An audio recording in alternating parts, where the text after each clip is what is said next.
kasih Allah yang menyembuhkan itu membuat kita itu udah melekat sama Tuhan, jatuh cinta sama Tuhan karena Tuhan lebih dulu mengasihi kita. Tujuannya kita masih ada di sini karena memang kita udah dikasihi dulu oleh Tuhan, dan kita mau terus bertumbuh di dalam kasih bersama-sama dengan orang-orang yang juga mengalami kasih Tuhan dan mau terus bertumbuh.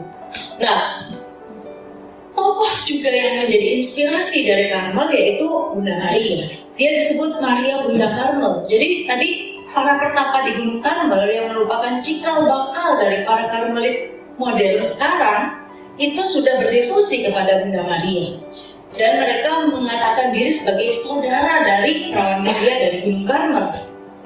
Nah, menurut cerita tahun 1251 Bunda Maria itu menampakkan diri kepada Simon Stock dan memberi skapulir yang coklat itu kan yang biasanya dipakai oleh Karmelit. Dan Bunda Maria mengatakan, benda ini akan menjadi bagimu dan semua Karmelit suatu hak istimewa, yaitu tidak akan menderita api abadi dalam api neraka, ya, dan akan diselamatkan bagi mereka yang mengenakannya saat meninggal. Tapi sekali lagi ini bukanlah suatu barang seperti jimat, tapi ini ada tanda kasih sebagai ikrar perlindungan dari Bunda Maria kepada para Karmelit. Ini merupakan tanda lahirnya dari iman, dari komitmen batin. Sedangkan Elia, dia tetap menjadi bapa dan pemimpin. Elia tetap menjadi inspirasi dan teladan bagi kita. Elia itu punya kekhasan, dia selalu ingin senantiasa ada dalam hadirat Allah. Dia ingin melakukan apa yang menjadi kehendak Allah, tinggal dalam keheningan. Dan Elia juga teladan para petapa, insan Allah. Seluruh hidupnya itu dirasapi oleh kehendak Allah. Jadi hidupnya adalah untuk melakukan kehendak Allah. Makanya kan selalu kita di sini juga apa yang menjadi tujuan kita? Kita mau melakukan kehendak Allah. Inspirasinya memang dari Nabi Elia.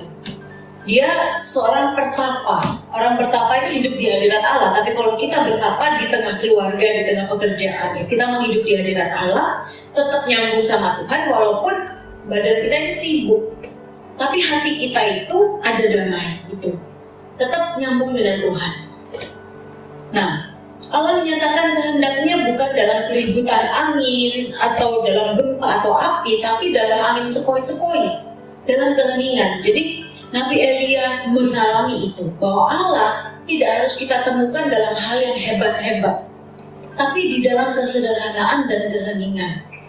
Kalau kita mau menarik diri dari segala macam, yaitu ya, kalau saya kemarin cerita, saya yang tadinya cari pengakuan orang, popularitas, saya tidak akan ketemu Allah. Tapi ketika saya mau mencari Dia, walaupun mungkin tidak diingat orang, saya mau mencari Dia dengan tulus, di situ saya akan ketemu dengan Allah. Karena saya tidak menduakan Allah. Jangan salib apa yang kelihatan jelas itu bahaya. Jadi yang tidak jelas, yang samar-samar dalam iman itu yang aman. Pokoknya iman itu aman meskipun, tapi yang jelas itu bahaya. Karena setan itu bisa menyamar sebagai malaikat terang. Apa yang kita dengar secara audible, seperti dengar TV, radio, itu juga sebaiknya kita nggak usah pikirin. Jadi tujuan kita itu bukan merasa-rasakan Tuhan, tapi mengikuti Tuhan. Apapun bentuknya, tidak jelas sekalipun. Nah, itu yang paling aman, kata Yohanes Salib, nggak usah dianggap. Kalau memang dari Tuhan, itu pasti akan menolong kita makin hidup baik. Tapi kalau bukan dari Tuhan, kita lolos, kita selamat. Tapi kalau ini bukan dari Tuhan dan kita percaya ini dari Tuhan, itu membahayakan kita. Tapi kalau ini dari Tuhan, walaupun kita mengabaikan, itu tetap akan berdampak baik buat kita. Jadi paling aman itu nggak usah dihiraukan, apalagi dicari. Nah, yang penting sekarang ikuti terus dengan tulus, dengan segala kesederhanaan. Doa dalam gereja, saya yakin nanti pelan-pelan itu akan semakin dekat gitu, pada apa yang menjadi kehendak Tuhan. Hidup dalam hadirat Allah, hidup baru, itu juga suatu proses, Pak. Tidak sekali jadi. Jadi bukan berarti kita ikut retret langsung sudah beres semua, juga tidak. Saya pun mengalami proses itu pelan-pelan. Kayaknya waktu itu wah udah tuntas, udah hidup baru, udah happy, udah sukacita. Tapi berikutnya itu masih ada luka-luka yang harus disembuhkan, dibereskan. Masih ada kesombongan-kesombongan yang harus dibereskan.